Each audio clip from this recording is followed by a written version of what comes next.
guest, the real estate man, Mr. Dennis Hickey. I gather that he's lost in the bushes somewhere. I don't know where. I don't know if it's raining where he is, but he should be very careful because I don't want him any lightning to flash on anything to happen to him. But we're still trying to link with him. Yes, he's in some bush, and let's see if we can get him well because when you're far out in the country, it's not so easy to get him. But as a man who is in the business, you never can tell where he will be next. Next thing you know, he's on the moon trying to get a piece of land from Mr. Musk.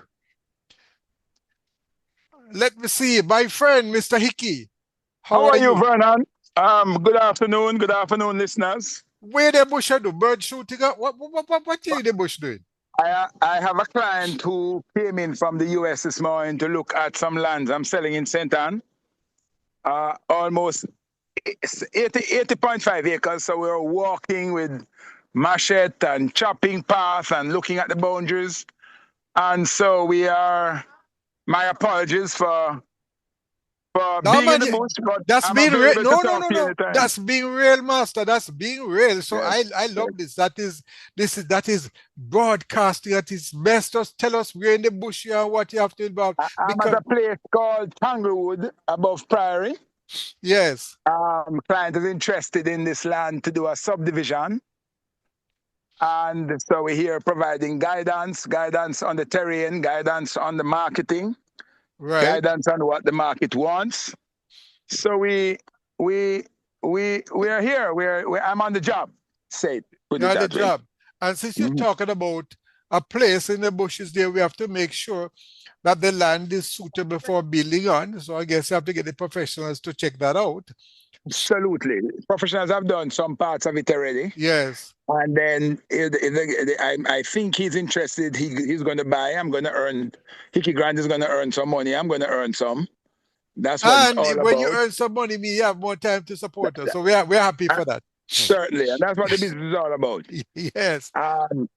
And we have a serious housing need in Jamaica. So yes, if government and private sector can combine to present or to fill that gap, then we have a better standard of living for people.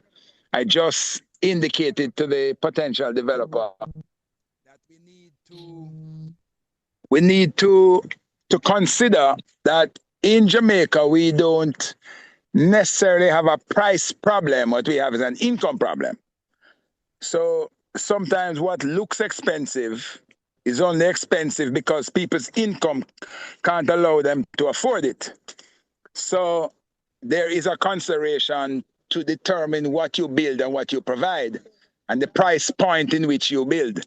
So if I was a smart developer should start to consider some of these things and find a way to acquire land at least cost if they can, ensure that the infrastructure is in place, and begin to develop and sell properties at a certain price point so that our civil servants, our public servants, the doctors, the lawyers, the nurses, the teachers, the warders, the firemen can have access to proper housing.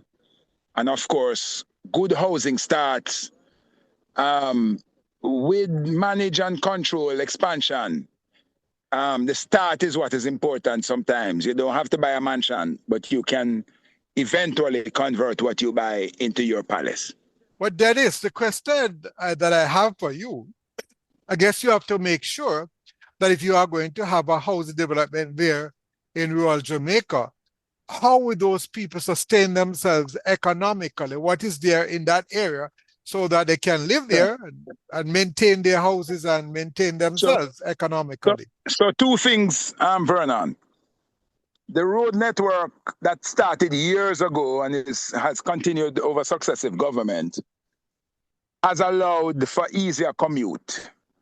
So people don't have to pack up in the town centers anymore and put pressure on the facilities that drive those town centers. So you can build and you can live farther away from home. Very interestingly, if you migrate to the US, the typical employee in the US drives an hour sometimes to and from work. Last time I was Yes. there and traveled to visit my brother-in-law, he had to get up and drive an hour and 20 minutes to work. So housing does not necessarily need to be close to where you live and work, close to where you work, although it's ideal. And it's done in some city states like Singapore.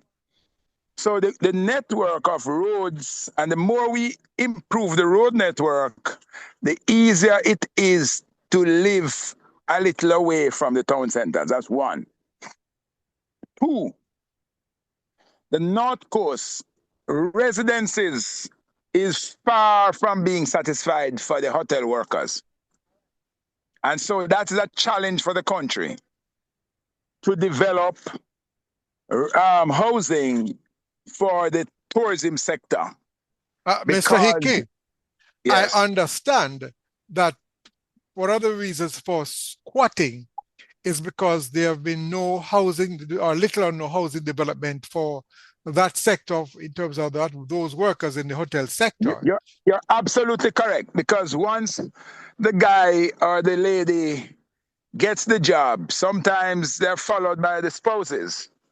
And then there's no housing, so you end up with squatting. And that is a feature of some areas on the North Coast, especially some areas close to Montego Bay, Falmouth, and those places.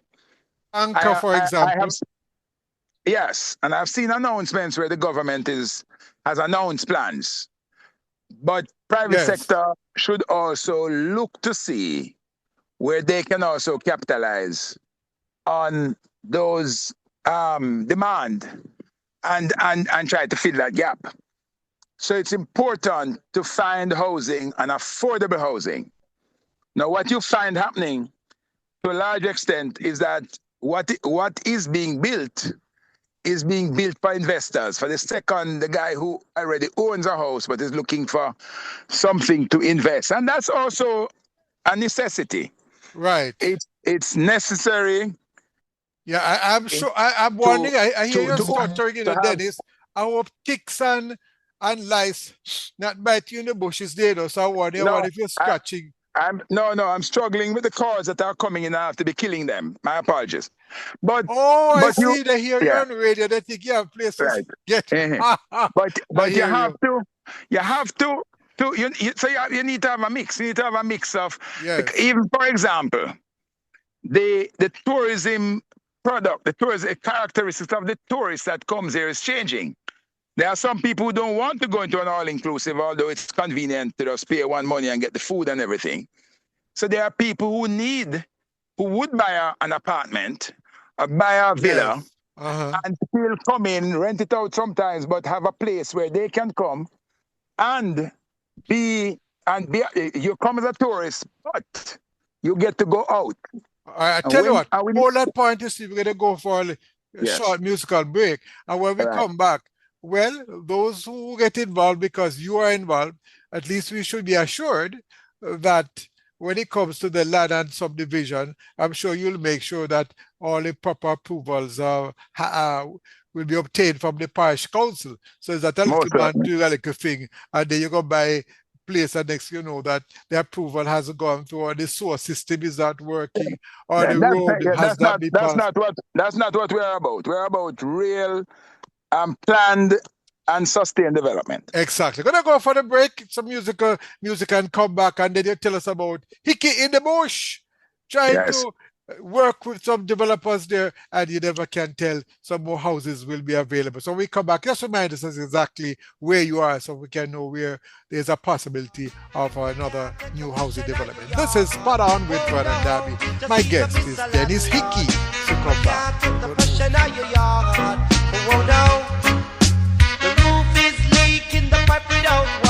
And of course, we're back again, and this is Spot On with Vernon Darby.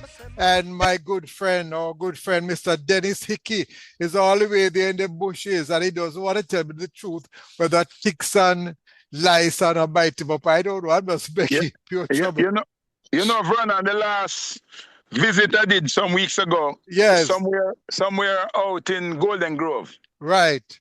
I drove in the farmer's pickup, parked my car and drove in the farmer's pickup. And man, days after, ticks all over the place. And I couldn't even take a chance.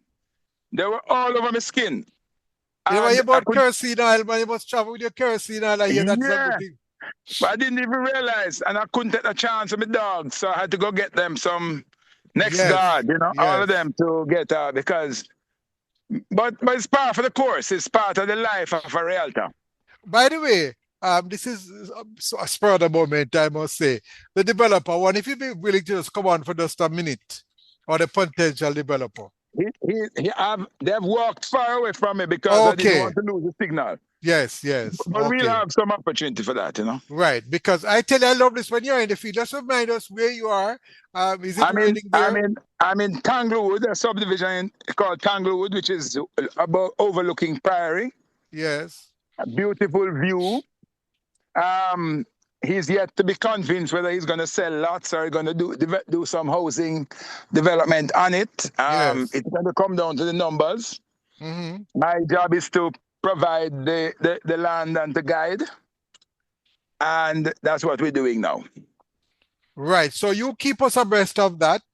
And our listeners must stick with this program so that if there is the possibility that you can get a little cubicle or a little plot of land, you will hear it first on this program. This is going to be an awesome development. So listeners can start to call me to indicate interest. Yes.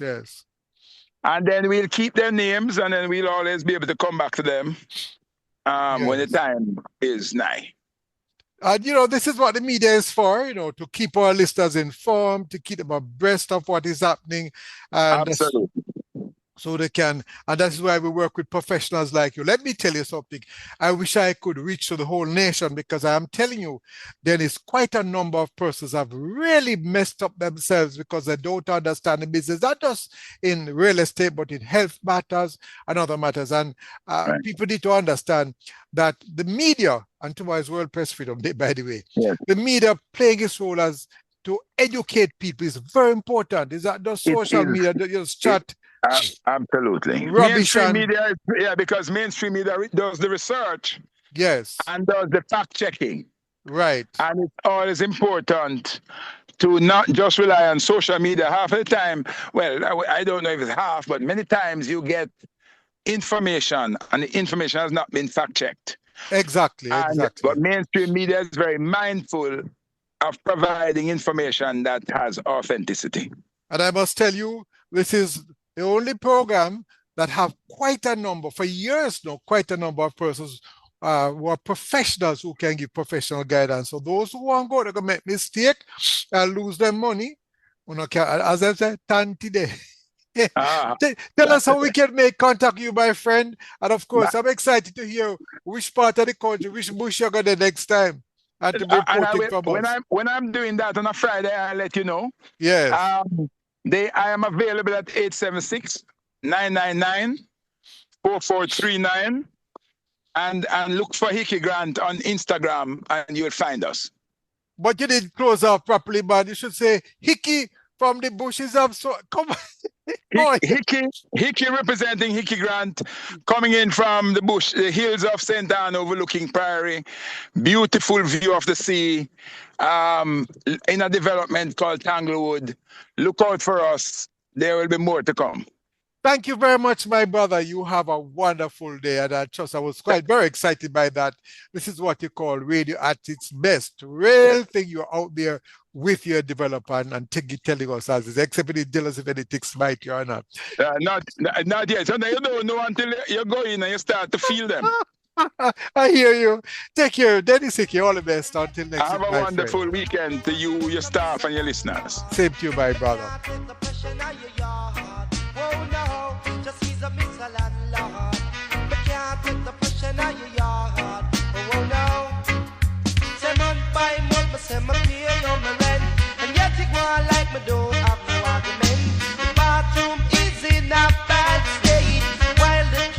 Filled with rats and roaches to miss a landlord.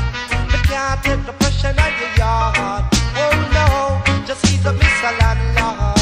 But can't take the pressure on your yard.